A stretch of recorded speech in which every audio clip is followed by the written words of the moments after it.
Nel cuore di una vecchia città, dove le strade sono così strette che il sole sembra avere paura di attraversarle, si trovava la bottega di Elio. Non era un negozio come gli altri. Mentre fuori il mondo correva frenetico, inseguendo scadenze e notifiche sullo smartphone, all'interno della bottega di Elio, il tempo sembrava essersi fermato in un'epoca in cui la pazienza era ancora considerata una virtù. Elio era un uomo di 70 anni, con la schiena leggermente curva per i decenni passati a studiare il cuore pulsante degli orologi.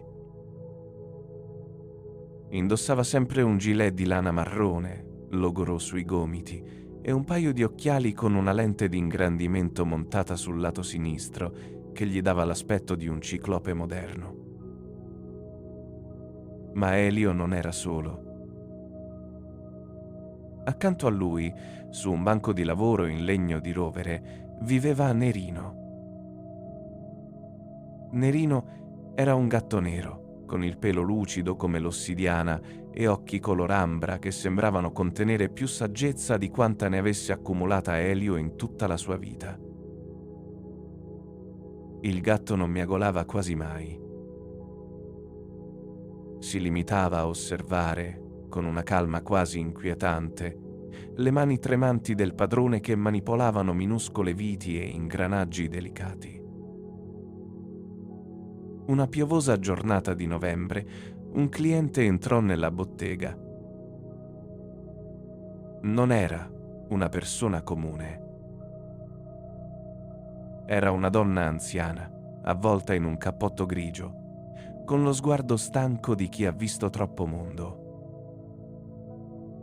Senza dire una parola, appoggiò sul banco un oggetto avvolto in un panno di velluto scuro.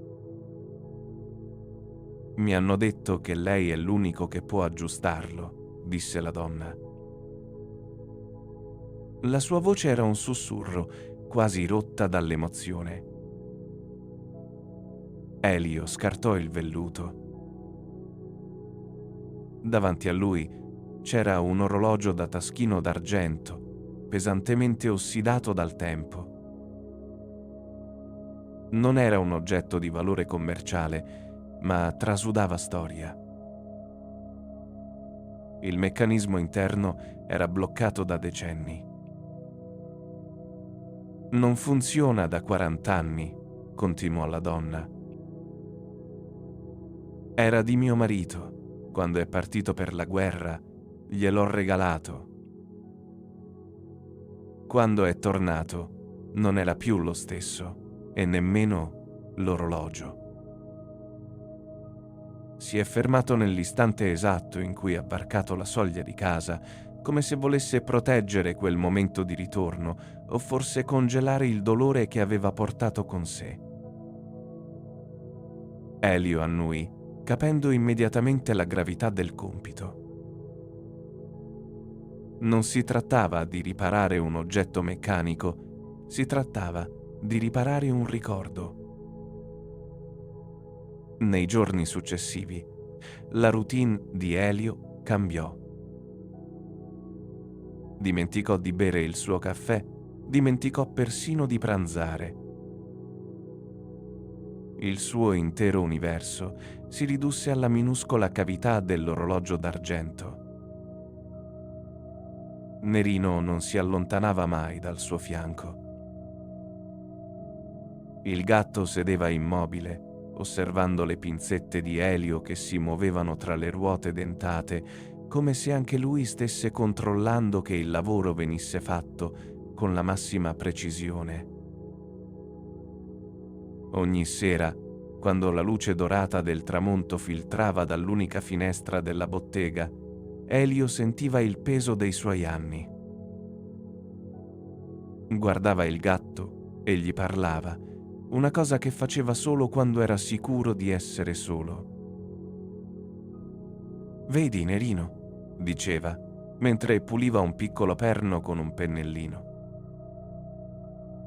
«La gente pensa che il tempo sia qualcosa che scorre sempre uguale, ma non è vero. Il tempo è elastico, si allunga quando siamo felici e si restringe quando soffriamo. E a volte, semplicemente, si rifiuta di andare avanti. Nerino rispondeva con un lento battito di ciglia, quasi volesse dire: «Lo so, vecchio mio, è per questo che siamo qui». Il lavoro era estenuante. Elio dovette ricostruire una molla interna che non veniva prodotta da quasi un secolo. Usò l'acciaio più resistente che aveva e la modellò con una pazienza infinita. Le sue mani, solitamente rigide per l'artrite, sembravano trovare una nuova agilità come guidate da una forza invisibile. Una notte, nel silenzio assoluto della bottega, dove l'unico suono era il ticchettio ritmico di decine di pendoli alle pareti, Elio diede l'ultimo colpo di cacciavite. Inserì la molla, chiuse la cassa d'argento e girò la corona. Per alcuni secondi non successe nulla. Il respiro di Elio si bloccò. Guardò Nerino, che si era alzato e stava fissando l'orologio con un'intensità particolare. Poi, un suono leggero, quasi impercettibile all'inizio, riempì la stanza. L'orologio era tornato a vivere. Ma non era solo il suono di un meccanismo che riprendeva a girare. In quel ticchettio, Elio sentì qualcosa di diverso.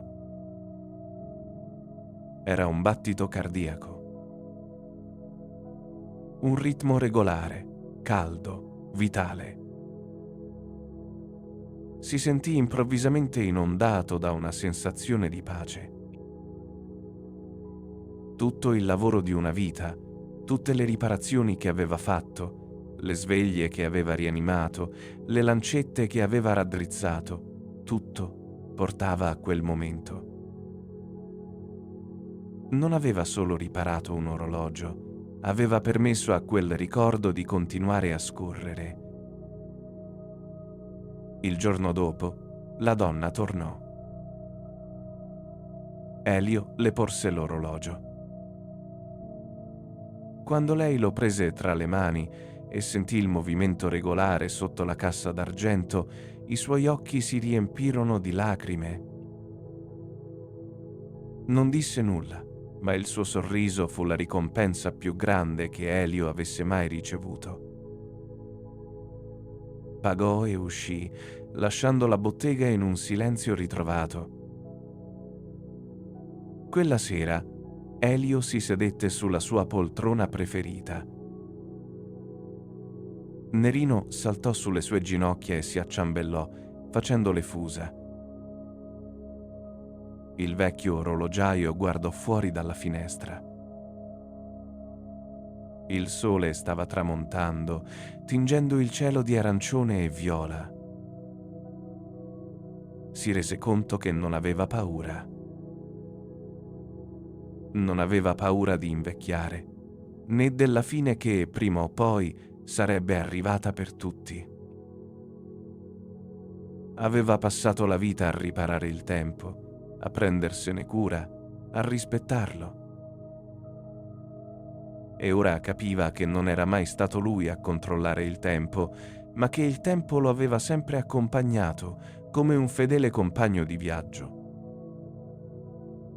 Accarezzò il pelo morbido di Nerino, che sembrava quasi sorridere. «Sai una cosa?» sussurrò Elio. «È stato un bel viaggio».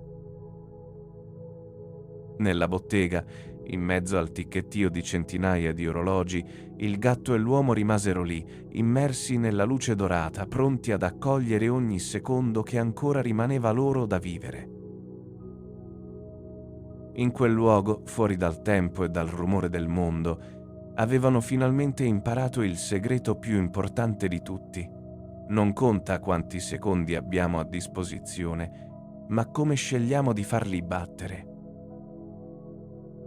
E mentre la notte scendeva sulla città, Elio chiuse gli occhi e si addormentò, circondato dalla sinfonia dei suoi orologi, in pace con il passato e senza timore per il futuro.